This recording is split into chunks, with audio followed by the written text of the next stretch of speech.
Oh, you thought they stopped talking about you? You thought because things got quiet, because the drama died down, because nobody's been in your face lately, that meant they moved on. That's adorable. That's genuinely precious. Because while you were out here minding your business, living your life, healing in silence, they were gathering. Again. Another meeting. Another closed-door session dedicated entirely to the subject of you. Your name passed between mouths that have no business speaking it. Your moves analyzed by people who couldn't make moves half as powerful. Your silence dissected by folks who are terrified of what it means. But here's where it gets interesting. Here's where the plot thickens into something they never anticipated. This time, somebody recorded it. Somebody in that room, somebody who's been watching them watch you, decided enough was enough. They hit record. They captured every word, every theory, every paranoid whisper about what you're planning, what you're becoming, what you represent. And now that recording exists, floating somewhere in the digital ether, proof that you've been living rent-free in their heads this entire time. Let me paint you this picture because you deserve to see it clearly. Imagine a room. Could be a living room. Could be a group chat that spilled into a video call. Could be a back table at some restaurant where they thought nobody was paying attention. Doesn't matter. What matters is who was there. The usual suspects. The ones who smiled in your face while sharpening their knives behind their backs. The ones who pretended to be neutral, but always seemed to have opinions about your business. The ones who swore they didn't care about you anymore, but somehow can't stop bringing up your name every chance they get. They sat down. They leaned in, and they started talking about you like you were a problem that needed solving. Like you were a threat that needed managing. Like your very existence was an agenda item that required strategic discussion.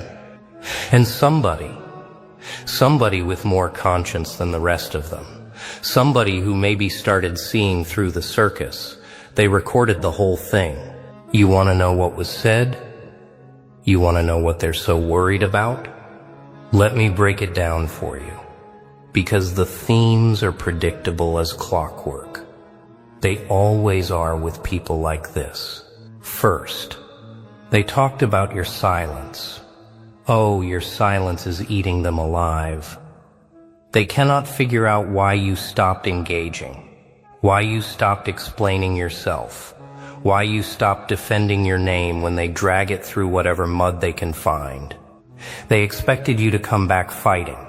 They expected you to send paragraphs, to make phone calls, to show up demanding explanations. But you didn't. You just went quiet. And that quiet, that beautiful, strategic, powerful quiet, it's driving them absolutely insane. In the recording, you can hear it. The frustration in their voices, the confusion. Someone actually said, and I need you to hear this, I don't understand why they're not reacting.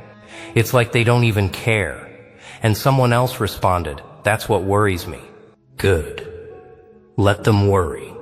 Let them lose sleep trying to decode your peace. Let them spin theories about what you're planning when the truth is you're not planning anything against them. You're just done. You're just evolved. You're just operating on a frequency they can't tune into because their radios are broken from too much static, too much drama, too much need for chaos to feel alive. Second thing they discussed, your transformation. They've been watching you change. Don't think they haven't noticed. Every post you make, every move you don't make, every time you show up looking better, feeling better, doing better, they clock it, and it bothers them. Because in their narrative, you were supposed to fall apart after whatever they did to you. You were supposed to crumble. You were supposed to come crawling back, desperate, broken, proving that their rejection, their betrayal, their abandonment actually meant something. But instead, you started glowing. Instead, you started building. Instead, you started carrying yourself with a quiet confidence that makes them deeply uncomfortable. In the recording, someone said, "Have you seen them lately? It's like they're a different person."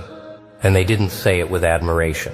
They said it with fear, because your growth is evidence that they were never as essential to your story as they thought they were. Third topic of discussion, and this is the one that should make you smile. They talked about your future, your potential, where you're headed, and they're scared. Not because they think you're going to do something to them. No, that would require you to care enough to seek revenge. They're scared because they can feel it in their bones that you're going to succeed, that you're going to rise, that one day, probably sooner than they want to admit, you're going to be somewhere they can't reach. And they'll have to live with the knowledge that they had access to you, had proximity to you, had the chance to be part of your story, and they blew it. They chose to betray instead of support. They chose to compete instead of collaborate. They chose their own insecurity over your friendship. And now they see the trajectory. Now they see what you're becoming, and it haunts them. Someone in that recording said something that might break your heart, or make you laugh, depending on how healed you are. They said, "I just don't want them to forget what we did for them." Can you believe that? After everything, after the backstabbing, after the lies, after the abandonment, they're worried about getting credit. They're worried about being remembered favorably. They're worried that when you make it, when you finally arrive at the destination all your pain has been preparing you for, you won't look back at them with gratitude. You'll look back at them with nothing. And that nothing, that void where their importance used to live, that's the thing they can't handle. Let me tell you about the person who recorded this meeting, because they matter. They've been in that circle, pretending to agree, pretending to participate in the group, hatred, the collective obsession with your downfall. But something shifted in them. Maybe they watched you handle everything with grace. They couldn't fake. Maybe they saw the contrast between how you carry yourself and how the others carry their bitterness. Maybe they just got tired of being part of something that felt increasingly pathetic. Whatever the reason, they started seeing the truth. They started recognizing that these meetings, these discussions, this obsessive focus on someone who isn't even thinking about any of them, it's not about you at all. It's about them. It's about their inability to move forward. It's about the way your existence highlights their stagnation. It's about how your peace exposes their chaos. So they hit record. Not to expose anyone publicly, not to start more drama, but because they needed proof. Proof for themselves that they weren't crazy for seeing what they were seeing. Proof that the dysfunction was real. And maybe, just maybe, proof for you. Proof that your intuition was right all along. You weren't being paranoid. You weren't being dramatic. They really were talking about you. They really were obsessing. They really were investing time and energy into discussing someone who stopped thinking about them a long time ago. You want to know the funniest part of this whole situation? In that recording, not once did anyone suggest just moving on. Not once did someone raise their hand and say, "Hey, maybe we should focus on our own lives instead of dissecting someone who clearly doesn't want anything to do with us." That option never even entered the conversation. Because they can't. They're addicted to you. Your silence has become their fixation. Your peace has become their torment. Your growth has become their reminder of everything they're not doing, not becoming, not achieving. And here's what they'll never understand. You didn't do any of this to them. You didn't plot revenge. You didn't scheme to make them feel small. You just left. You just removed yourself from the equation. You just decided that your energy was too valuable to waste on people who couldn't appreciate it. And that simple decision, that quiet exit, it broke something in them. It created a void they don't know how to fill. They're used to people fighting for them, chasing them, begging for explanations. But you didn't do that. You just said nothing. You just walked away. And in that nothing, in that walking away, you said everything. The recording captured something else. Something that should tell you exactly where you stand in their minds. They talked about your old posts. They scrolled through your history. They analyzed your words like scholars studying ancient texts, looking for hidden meanings, trying to decode whether certain things were about them. They're doing forensic analysis on your social media, on your life, on your existence. And you're just out here posting because you felt like it, living because you have things to do, breathing because you're alive. The disconnect is almost comedic. You're thinking about your goals, your growth, your next chapter. They're thinking about you. Period. That's all they have. You. In that meeting, someone brought up the possibility of reaching out to you, testing the waters, seeing if maybe bridges could be rebuilt. And you know what happened? Someone else shot it down immediately. Not because they thought you wouldn't respond, but because they were afraid you would. They were afraid of what you might say. They were afraid that you might tell them exactly what you think of them now, exactly what you see when you look at them, exactly how irrelevant they've become in your world. They'd rather keep you as a distant obsession than risk the reality of your indifference. Your apathy is scarier to them than your anger ever was. Let this sink in. They're having meetings about someone who doesn't attend. They're strategizing about someone who isn't playing. They're worrying about someone who doesn't worry about them. You've become the main character in their narrative without even trying, without even wanting to. You're dominating mental real estate you never asked to occupy. And every day you don't think about them is another day you win a game you didn't know you were playing. The recording ends with something that should bring you peace. After all the analysis, all the theories, all the obsessive dissection of your life, someone finally said the truth out loud. They said, "I just don't get how they're doing so well without us." And nobody had an answer. Because there is no answer that doesn't require them to admit something they're not ready to face. That they were never as important as they thought.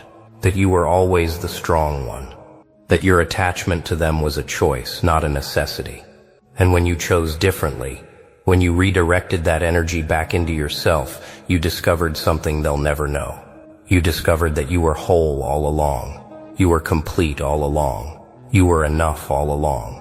You just forgot for a while because they worked so hard to make you believe otherwise.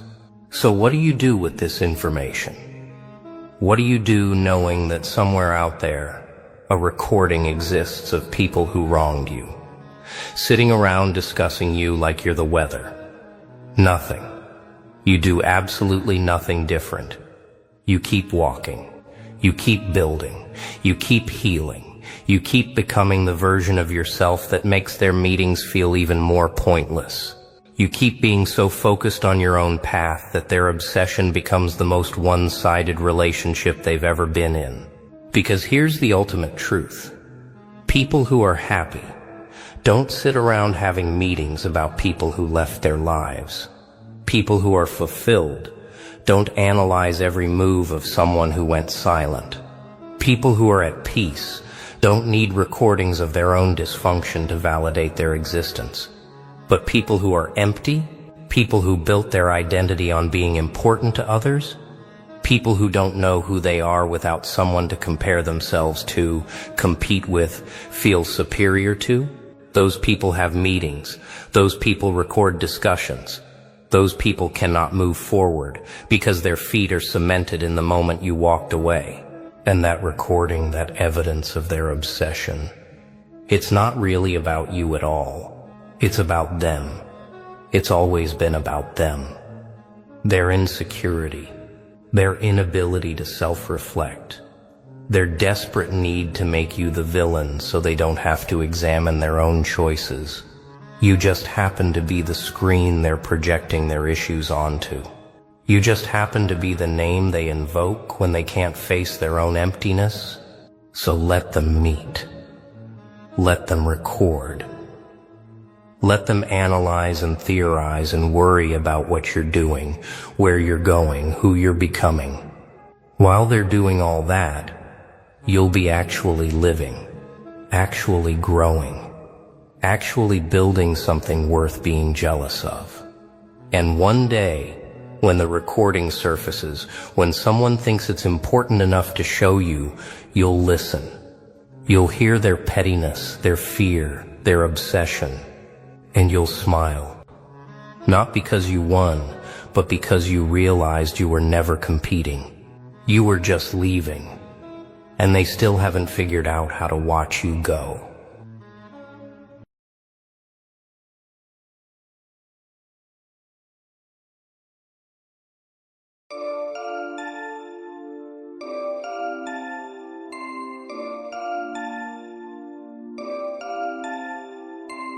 आँखों का काजल तेरा, होठों की लाली, हाथों में कंगन तेरे, कानों में है बाली। आँखों का काजल तेरा, होठों की है लाली, हाथों में कंगन तेरे, कानों में है बाली। एक नजर देखा हुआ तुझसे प्यार, सोया ना पूरी रात, चढ़ गया बुखार तुझको पटाने में, किया हद पार, तेरे चक्कर में खाया पापा से मार। लड़की तू बांग्लादेशी बम, मैं लड़का बंगाल का किसी से कम। दम है मेरा बात तो सुन, देसी रम है गिलास तो ढूंढ। सुन सुन सुन सुन सुन सुन सुन सुन, लड़की तू ब्यूटीफुल कर गई चुल। देसी में लड़का दिखने में कूल, तेरे हॉटनेस ने मुझको जला के है रखा। मैंने पहले से फायर ब्रिगेड मंगवा के है रखा। धीरे धीरे मेरा वाइफ आने लगा, पर पुश किया सॉन्ग मेरा छाने लगा। सबके मुंह में मेरा गाना आने लगा, आने लगा, आने लगा। लड़का मैं बेंगल वाला, लड़की तो बांग्लादेशी, घूमेंगे कलकत्ता में जैसे हो पीला टैक्सी। लड़का मैं बेंगल वाला, लड़की तो बांग्लादेशी, घूमेंगे कलकत्ता में जैसे हो पीला टैक्सी। कलकत्ता का मिष्टी है, खाने में टेस्टी है, दो जन का दोस्ती यहाँ पर टेस्टी है। आइसक्रीम नहीं जो पिघल जाएगा, शादी कर लिया अब किधर जाएगा। जिधर जाएगा उधर जाएगी, घूमने जाओगे पुचका खाएगी। तीखा पुचका मुझे तेरा टेस्टी लगे, तुझसे अच्छा मुझे तेरा बेस्टी लगे। हाय हाय हाय हाय नखरा कमाल, तेरा देसी है बवाल। मुझसे प्यार करती है मत कर सवाल, कातिल हसीना मैं पूरा कमीना। पीछा ना छोड़ू कर दो मुश्किल जीना, टीना मीना चंपा पारो दिल मेरा गया अयो मारे। अरे अरे अरे अरे छोड़ो मेरा कान, मुझे दर्द कर रहा। शिमला के वादी में बर्फ पड़ रहा, बिना हेलमेट के आगे मामा धर रहा। जुर्माना भरा तुझसे प्यार करके, शादी किया तुझसे घर वालों से लड़के।